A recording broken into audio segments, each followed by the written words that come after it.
Помочите, ребята, я теперь на штате с моим братаном Саником. Я катаюсь на БМВ и ебусь во всех. Что ты хочешь сказать? Я буду твои баб продавать. Я слышал, что ты в садике был, и когда ты с баб ебал, только я у тебя не мог. Я возьму мой микрофон и скажу: йоу, alles klar, Bock.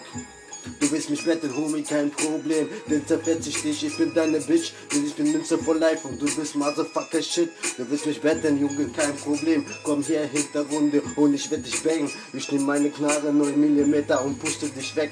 Jetzt ist der Boss du Ghetto, bist du back. Jetzt kommt GSA, alles klar. Yo, Motherfucker. Yo, Bruder, komm her, wir sitzen den. Mein Bruder fängt an und sagt, du bist ne Bitch. Du bist Motherfucker Shit zu mich. Denn ich komm, ich bin Maler, ich bin Kanare, ich bin Player und du bist Skiss.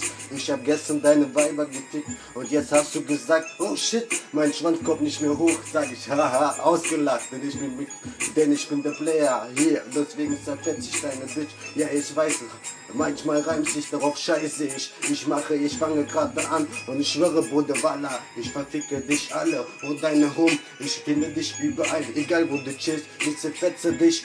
Wenn du nächste Mal mich siehst mit einem 7er BMW, siehst du mein Bro am Start.